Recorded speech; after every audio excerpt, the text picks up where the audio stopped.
오늘은 유산이라고 하는 말씀을 드리려고 합니다. 유산에 대한 이야기인데요.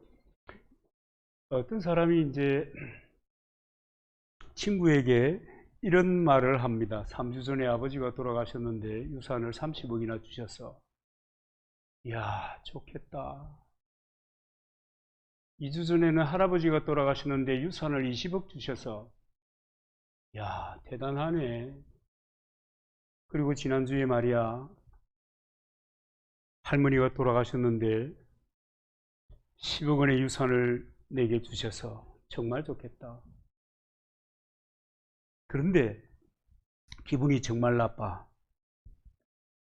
이번 주에는 돌아가실 분이 아무도 없어.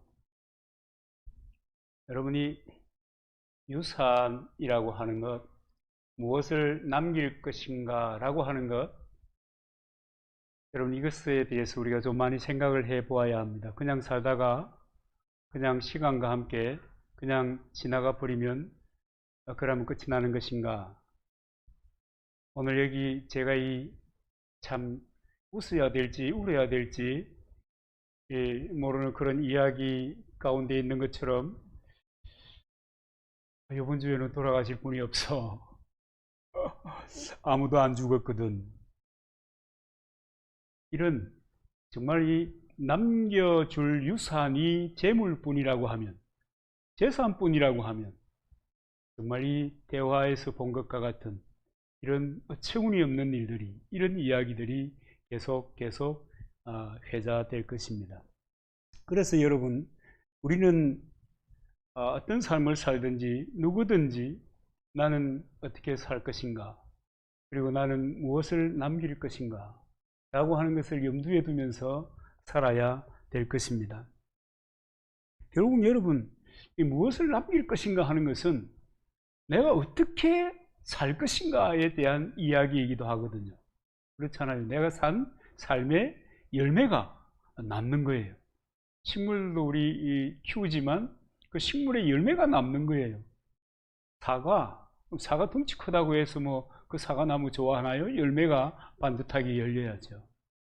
열매의 이야기는, 유산의 이야기는 삶의 이야기입니다.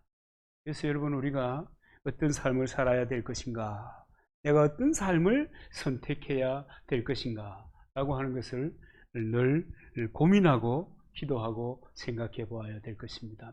오늘 이 본문에 보면 압살롬의 기념비 이야기가 나오는데요, 이 압살롬은 아들이 없어요. 그리고 압살롬은 우리가 성경에 나온 것을 살펴보면 이 압살롬은 다윗의 아들인데 아버지 다윗을 죽이고 왕이 되려고 반란을 일으킨 사람입니다. 그런가 하면 이 압살롬의 반역에도 불구하고 아버지 다윗은 오히려 도망자의 신세를 선택합니다. 자식 이기는 부모가 없다. 꼭 그 말 같아요. 자식이 반란을 일으켰는데 아버지는 도망을 가는 거예요. 그 도망의 끝이 어디인지는 몰라요. 그죠? 그런데 또 참 기가 막힌 것은 이 압살롬이 아버지가 도망 다니던 중에 죽게 돼요. 그런데 그 죽음이라고 하는 것이 성경에 유례가 없는, 또 어쩌면 아마 우리 이 인류사의 어떤 유례가 없는 그런 죽음일는지 모르겠어요. 압살롬의 그 도망을 가다가 상수리 나무에 자기 머리채가 걸리잖아요. 그래서 상수리 나무에 자기 머리채가 걸리니까 말은 뛰어가는데 자기는 공중에 이렇게 나무에 매달려서 대롱대롱 매달려 있는 거예요. 다윗의 신하 요압이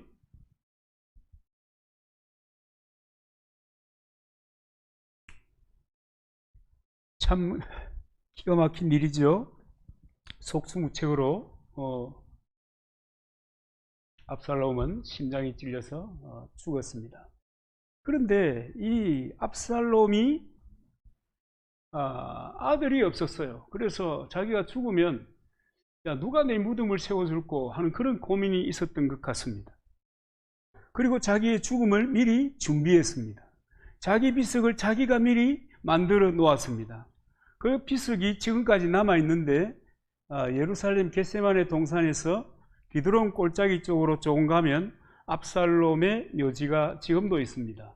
근데 참 이 압살롬을 살펴보면 도대체 압살롬이 이렇게 할 필요가 있었는가 싶을 정도입니다. 왜냐하면 이 압살롬이 이때 당시의 추정 나이는 27이 채 되지 않았을 것이다, 그렇게 추정하는 겁니다.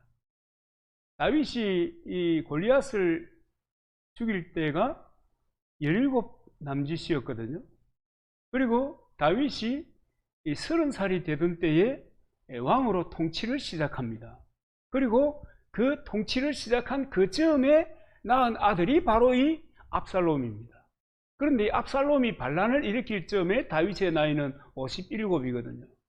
그러면 이 압살롬은 나이가 몇 살이에요? 27이 채 안 돼요.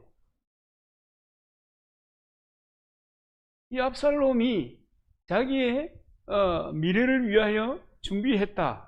좀 황당한 면이 많아요. 그죠? 대단히 황당해요. 이 젊은 친구가 꼭 이래야 됐나? 그런 생각이 들 때가 많아요. 너무 조급하지 않았나? 저 개인적으로 그런 생각이 든다 그 말이에요. 뭐 결국은 이 압살롬이 자기 인생을 통해서 남긴 그 유산이라고 하는 것은 무덤입니다. 생전에 만든 비석이지요.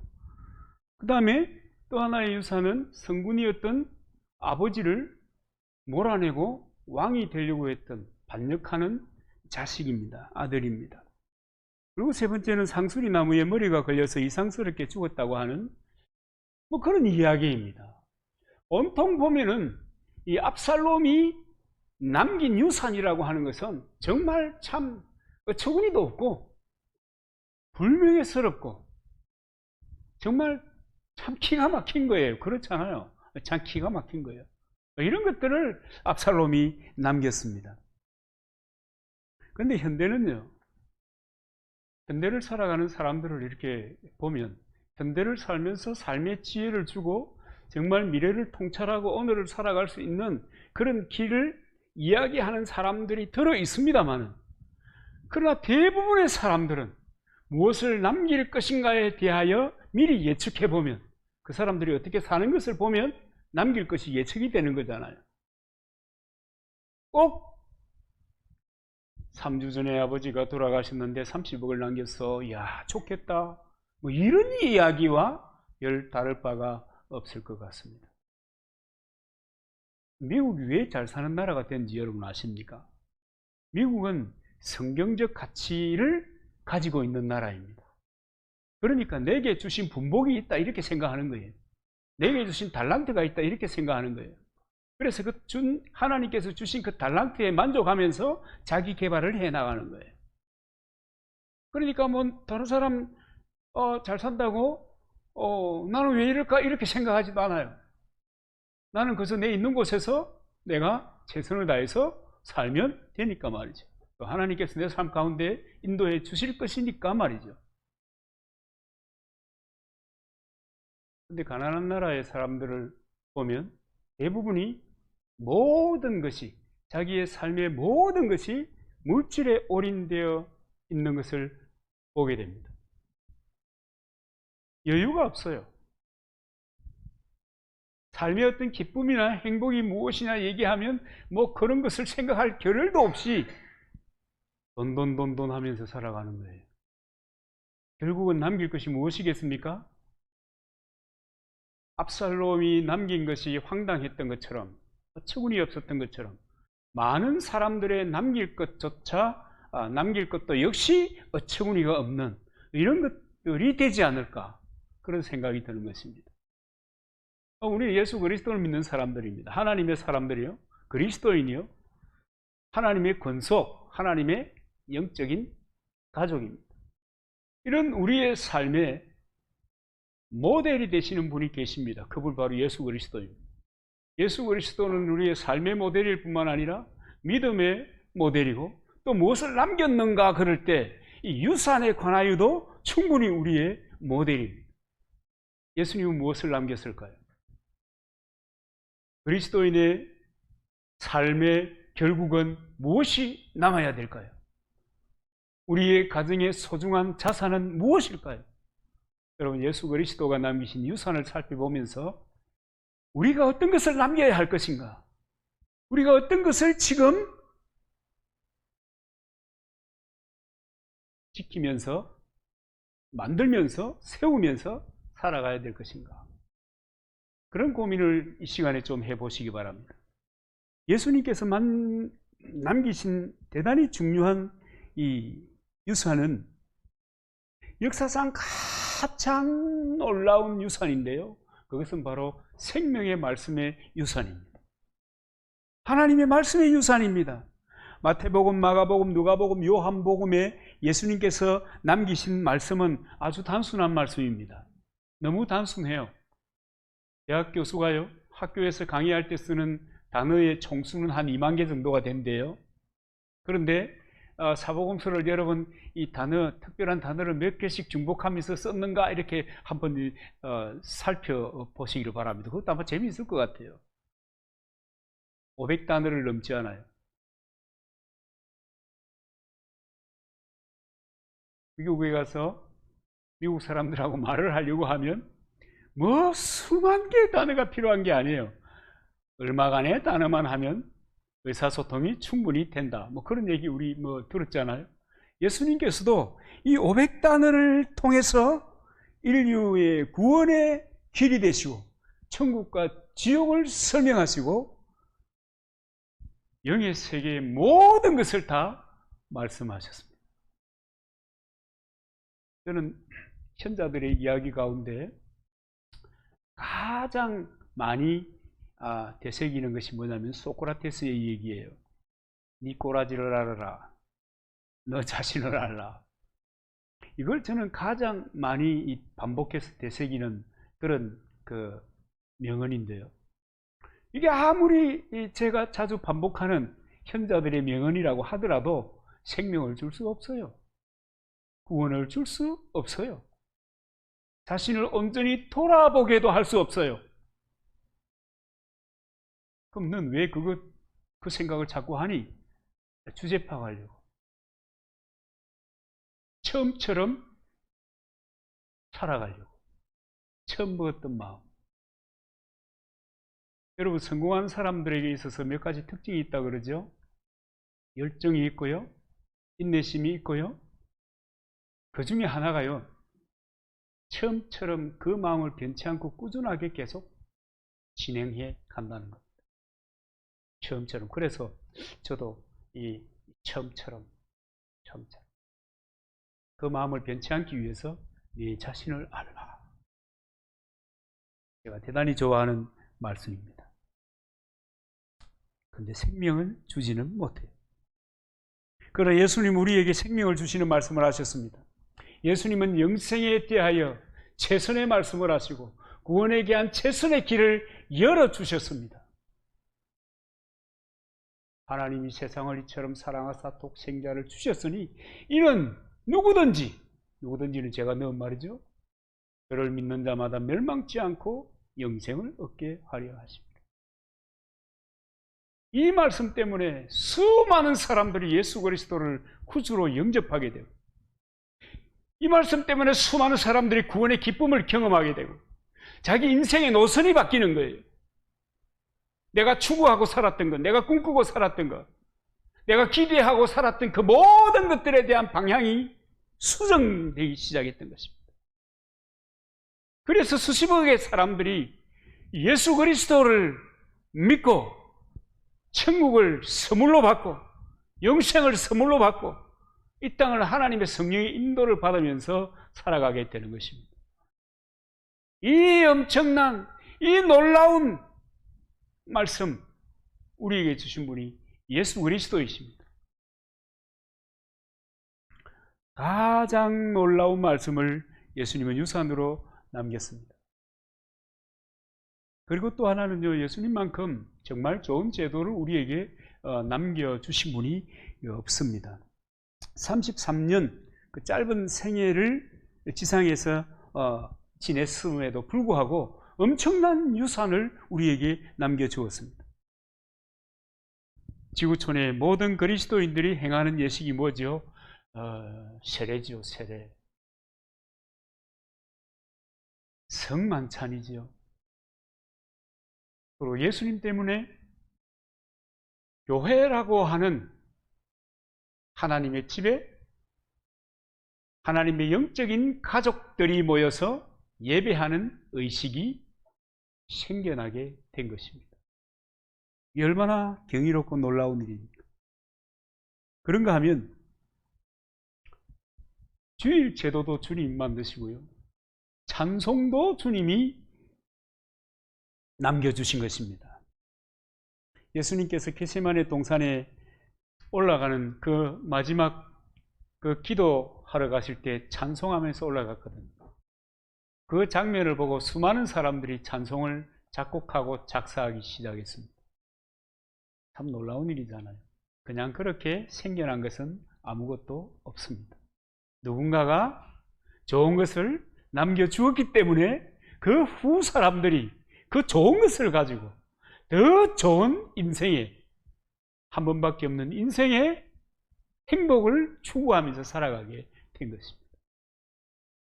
찬송가를 심지어 6,000곡이나 작곡한 사람이 있습니다. 생키라고 하는 사람인데요, 참 영감이 깊은 사람이죠. 이 사람이 언젠가 여객선을 타고 여행하는 중이었는데 많은 사람들이 알아보고 생키 노래 하나 불러주세요 하고 이제 요청을 했습니다. 그게 뭐냐면 선한 목자입니다. 선한 목자 대신 우리 주 하는 노래 있죠. 그래서 이 노래를 그 배에서 열심히 불러 주었는데 그 노래가 끝나자마자 한 사람이 다가와서 혹시 생키 선생님 남북전쟁 당시에 혹시 전쟁에 참여한 적 있으시지 않습니까? 그러는 거예요. 그래서 그래 있어요. 그랬더니 이분이 이런 이야기를 합니다. 그때 나는 당신의 적이었는데 어느 달밤이었습니다. 내가 총을 겨누고 있는 바로 그 앞에 선생님이 서 계셨고 선생님이 바로 선한 목자 대신 우리 주 이 찬송을 부르고 있었는데 내가 차마 방아쇠를 당길 수 없습니다. 그 찬송 소리를 듣다가 그만 발걸음을 돌렸습니다. 저는 그날의 기억이 생생합니다. 이런 이야기를 해줍니다. 물론 여러분, 이것은 그의 이야기입니다만 찬송은 역사하는 힘이 많습니다. 그래서 멜린 페도르스라고 하는 사람인가요? 찬송 생활의 권능 이런 책이 아주 오래된 그 책인데 찬송을 부르다가 놀라운 하나님의 만지심을 경험한 이야기들이 그 책에 잔뜩 쓰여져 있습니다. 찬송은요, 성령의 은혜를 받아서 부르는 찬송은요, 역사하는 힘이 많습니다. 그래서 우리도 여러분 찬송을 부르세요. 찬송을 부르세요. 찬송을 생활화하면 좋겠습니다. 그 영감 있게 부르는 찬송에 그 다이돌핀이라고 하는 그 생리물질 호르몬이 나온대요. 엔돌핀보다 4,000배나 그 에너지가 그 효과가 높대요. 그 다이돌핀이 항암작용도 하고 항염증 작용도 하고 항우울증 작용도 한대요. 찬송을 부르면 그렇게 좋아요. 다시 한번 해볼게요. 찬송을 부르세요. 찬송을 부르세요. 그 다음에 뭔지 아십니까? 놀라운 일이 생깁니다. 찬송 부르세요. 다 예수님께서 남기신 유산 중에 하나입니다. 주일 예배를 통해서 하나님께 주의 말씀을 듣고 영적으로 또 이곳에 임하여 주신 하나님을 느끼는 것도 대단히 중요한 일이지만 여러분 찬송하는 것 이거 얼마나 귀한 일인지 모르겠습니다. 그리고 예수님께서 이 땅에 남기신 유산 가운데 대단히 중요한 핵심적인 것은 구원과 천국의 유산입니다. 구원받는 길, 천국으로 가는 길, 이 길을 주님이 여셨습니다. 제가 처가에 가면요, 지금은 장인이 이제 고인이 되셨지만은 장인이 자랑 삼아 한 이야기가 있습니다. 이 지역에 전기가 들어오게 된 것은 알겠죠? 내가 그때 통일주체 국민회의 대의원 뭐 그런 거 할 때 이곳에 전기를 넣었단다. 사람들이 아는가 몰라. 물론 그분은 저처럼 이렇게 약간 경망스럽게 말하시는 분이 아닙니다만은 예수님 때문에 우리에게 구원의 길이 열렸습니다. 예수님 때문에 우리가 천국을 소망하며 천국에 갈 수 있는 길이 열린 것입니다. 예수님의 유산입니다. 주 예수 그리스도의 유산입니다. 주는 그리스도시요 하나님의 살아계신 하나님의 아들임을 믿는 모든 사람에게 주신 감당할 수 없는 은혜요 놀라운 유산인 것입니다. 나는 길이요 진리요 생명이다. 주님이 그렇게 얘기하잖아요. 사도행전에 보면 바울을 통해서 이렇게 얘기합니다. 다른 이로서는 구원을 받을 수 없나니 천하 사람 중에 구원받을 만한 다른 이름을 우리에게 주신 일이 없다. 구원의 길은, 영생과 천국의 길은 예수 그리스도께서 우리에게 주신 유산 남기신 것입니다. 여기 많은 사람들이 기쁘고 많은 사람들이 행복하고 많은 사람들의 미래가 있는 이런 유산. 우리들의 자녀들에게 무엇을 남겨 주어야 되겠습니까? 그들이 살아가면서 끊임없이 기쁨이 되고, 그들이 살아가면서 끊임없이 용기가 되고, 그들이 살아가면서 끊임없이 하나님께 영광을 돌리는 그런 삶을 살아갈 수 있도록 예수님처럼 우리의 유산도 남겨줘야 될 것입니다. 그렇지 않습니까? 예수 그리스도는 이 땅과 천국을 잇는 사닥다리입니다. 그 얘기를 구약에 보면 야곱 이야기를 통해서 하는데요. 야곱이 형 에서를 속이고 장자권을 빼앗고요. 아버지의 축복 기도를 빼앗아요. 아주 못된 사람인 것 같아요. 근데 여러분, 하나님께서 못됐다, 안 못됐다 하는 것의 기준을 살펴보면 우리는 깜짝 놀라요. 아니, 에서가 받아야 될 장자권을 야곱이 훔쳐가잖아요. 아니, 에서가 받아야 될 축복 기도를 이 야곱이 받아가잖아요. 이런 못된 것이 있나? 그런데요, 야곱은 한 가지 분명하게 가슴 속에 새기고 있는 것이 있어요. 하나님의 언약은 반드시 유효하다. 하나님께서 우리 집의 대표자이신 아버지의 축복 기도를 받는 것은 놀라운 무엇과도 비교할 수 없는 힘이고 능력이고 유산이다. 이런 것을 알고 있었어요. 하나님 중심의 생각을 가지고 있었던 거예요. 근데 뺏기는 사람 보면은 좀 덜 그랬던 것 같아요. 그죠? 소중히 여겼으면 미리 챙겨놨을 텐데 소중히 여기지 않으니까 동생에게 빼앗겨 버리잖아요. 어쨌든 이 자기의 가오를 통해서 형님에게 쫓기는 신세 같아요. 자기는 당연히 자기에게 받을 줄 알았는데, 당연히 자기의 것인데 동생이 뺏어가니까 얼마나 속상하고 기분 나쁘겠어. 이런 버르장머리 통하고는 이 정도가 아니었겠죠. 도망자가 됩니다. 삼촌 라반의 집으로 도망을 가고 있습니다. 그런 도중에 해가 저물고, 그래서 광야에서 잠을 청하는 거예요. 돌베개 빼고 누웠어요. 여러분 가슴 얼마나 벌렁거리겠어요. 그리고 또 여러분 얼마나 형에게 미안하겠어요. 그렇지 않겠어요? 인간인데. 엄마 생각, 아빠 생각하면서 누워 있는데, 그런데 마침내 잠이 들었습니다. 그런데 참 이상한 꿈을 꾸었어요. 자기가 바로 누운 그 땅에서부터 하나님께까지 사닥다리가 쭉 연결되고 그 사닥다리 위에 보니까 하나님이 서 계신 거예요.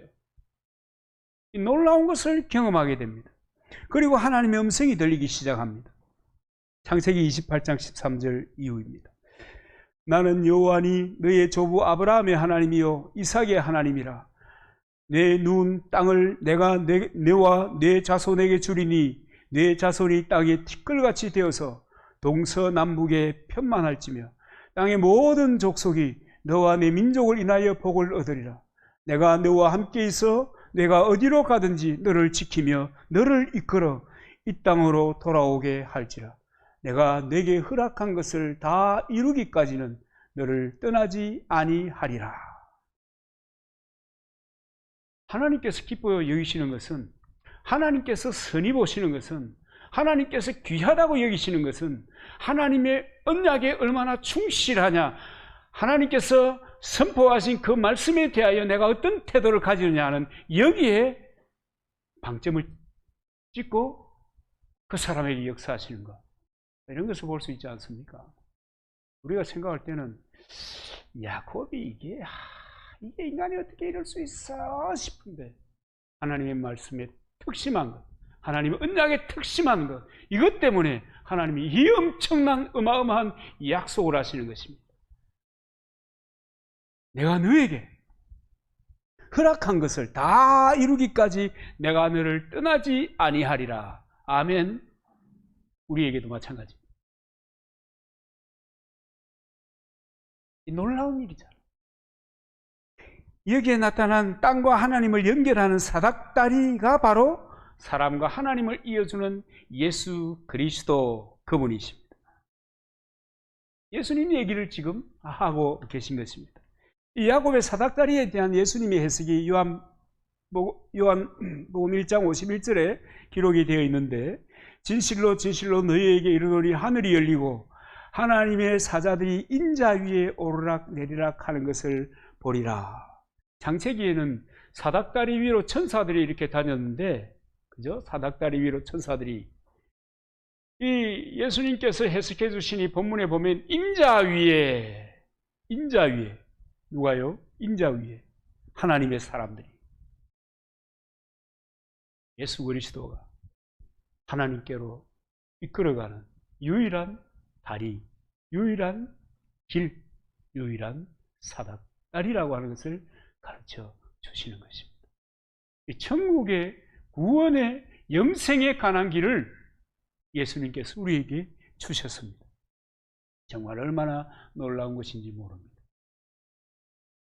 그리고 예수님의 유산에 관해서 생각해 보면 정말 이 예수님께서는 사람이 감당치 못할 것을 향하여 도전할 수 있는, 도전하는 마음을 주셨습니다.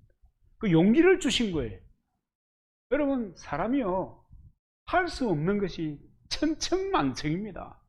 살면 살수록 장벽이 얼마나 높은지, 얼마나 깊이 장벽에 뿌리가 박혀져 있는지, 그리고 우리는 그런 장벽이나 그런 문제를 보면서 내가 저것을 넘어설 수 있을까라고 하는 그 생각을 하다가 어쩔 때는 좌절하고, 도대체 나의 인생은 왜 이렇단 말이냐?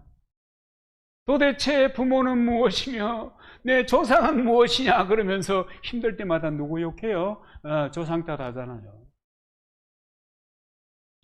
사람을 좌절시키는 문제들이 세상에 굉장히 많습니다.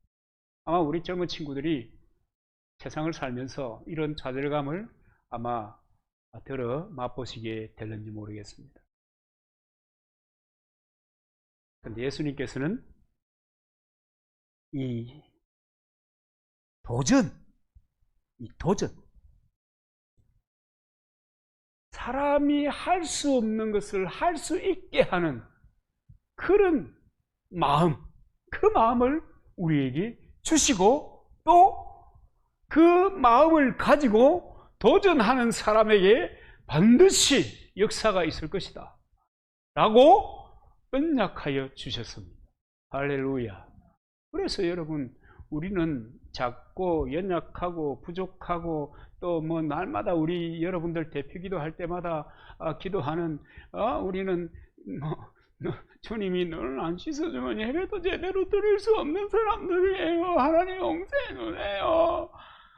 늘 그러면서 나아가는 존재라고 하더라도, 그러나 그가 믿음을 가지고 선택하고 그가 하나님의 언약을 붙잡고 나아간다고 하면 하나님이 그대로 역사해 주신다.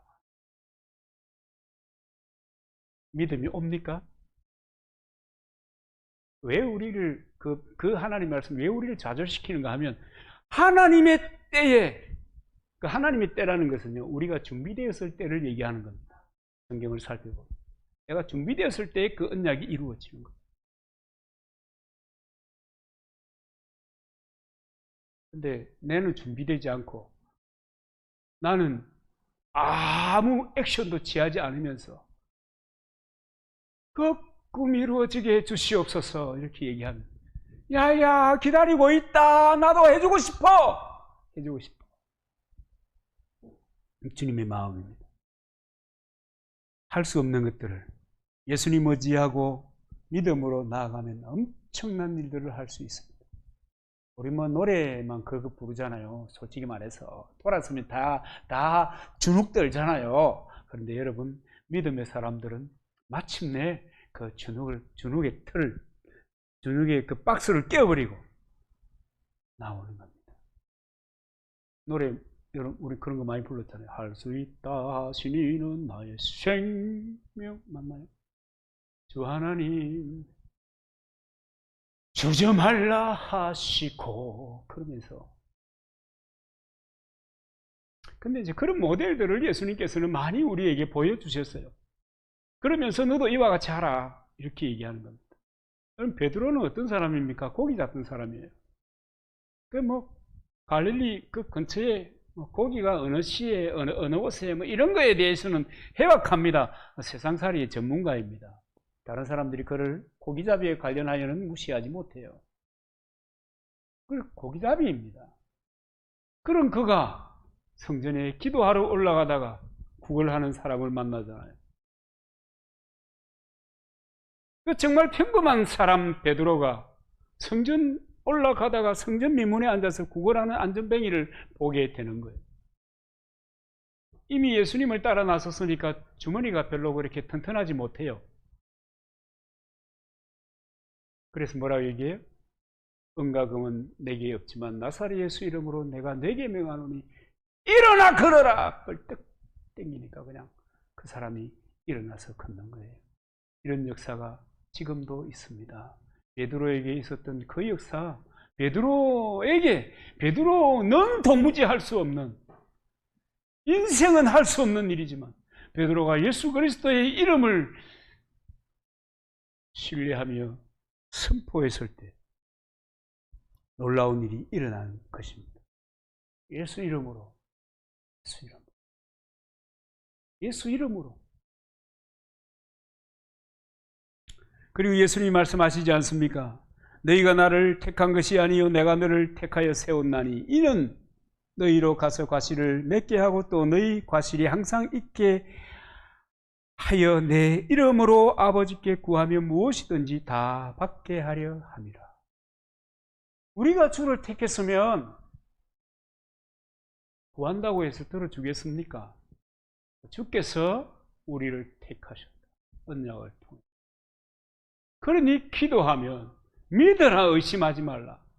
어제까지 내 기도가 응답되지 않았어도 내일은 내 기도가 응답될 줄로 믿습니다.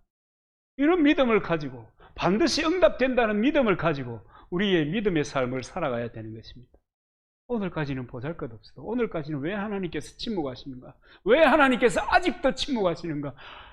주님은 침묵만 하십니까? 이렇게 해서 포기하지 말고 끝까지. 왜냐? 하나님이 나를 택하여 주셨기 때문에.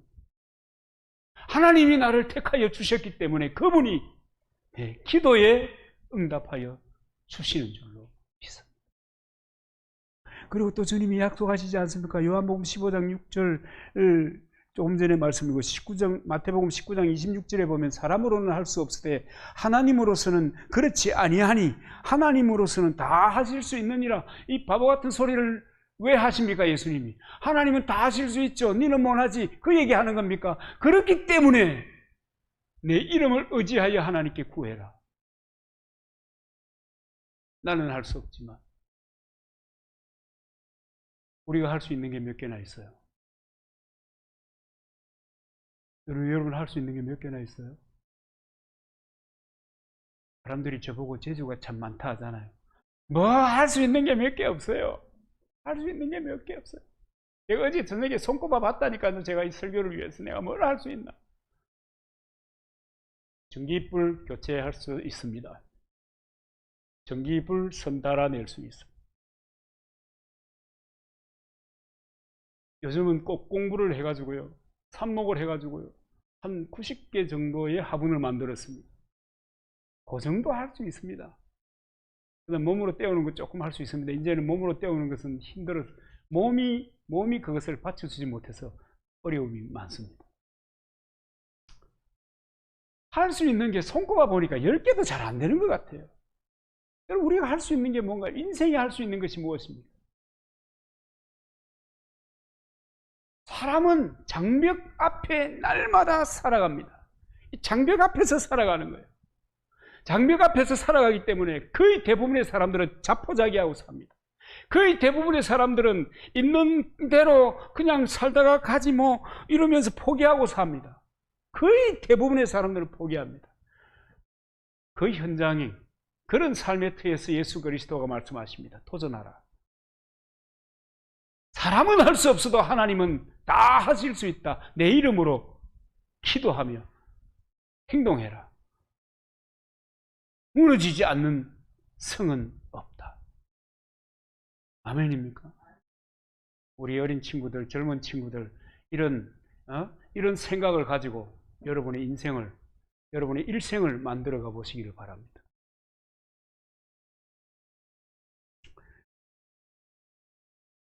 빌립보서 4장 13절 너무 유명한 말씀이잖아요. 내게 능력 주시는 자 안에서 내가 모든 것을 할 수 있다. 암송은 잘한다. 저보다. 밥 먹으려고도 암송하고 뭐 저처럼 어릴 때부터 교회 다닌 친구들은 막 여름 수련회 할 때마다 외워야 되는 겁니다. 이게. 그래야 밥 먹으니까. 그죠?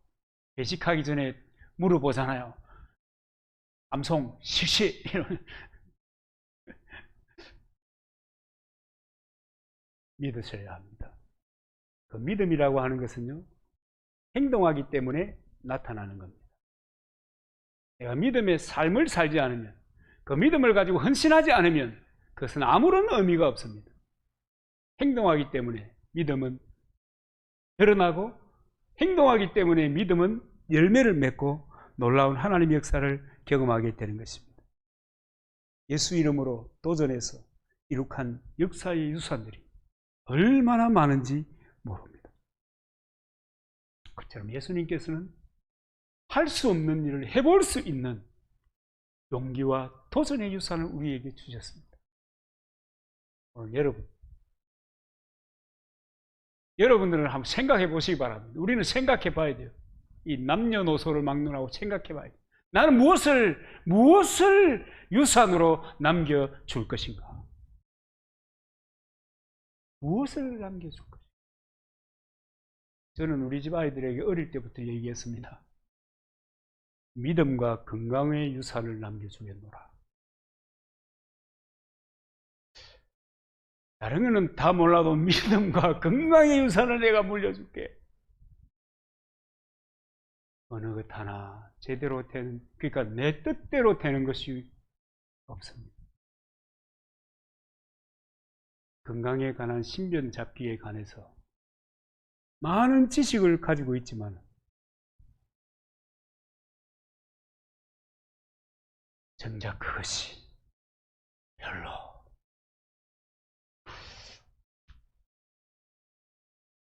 여러분, 우리가 명절이 되고 추석이 되고 이제 명절이 되면 우리나라에는 조상을 염두에 두고 생각하고 하잖아요. 그래서 유산이라고 하는 것을 생각해 봤는데요. 여러분, 정말 우리는 어떻게 살아야 되겠습니까? 어떻게 살아야 되겠습니까? 내가 가는 이 길의 끝은 어디일까? 그리고 어떤 것일까? 어떻게 될까? 그리고 그 끝점에서 내가 남길 수 있는 것은 무엇일까? 오늘 이 문제에 대한 진지한 고민과 기도가 있으시길 바랍니다. 나는 무엇을 남길 것인가? 여러분 자녀들을 위해서 이 남산교회 오늘 우리 김 장로님 아드님이 오셨거든요. 거창교회 다니거든요. 그 큰 교회에 소그룹 실 만한 이 교회, 이 공동체를 우리가 섬기고 또 살아가면서 난 이 공동체에도 또한 무엇을 남길 것인가? 유산에 관하여 여러분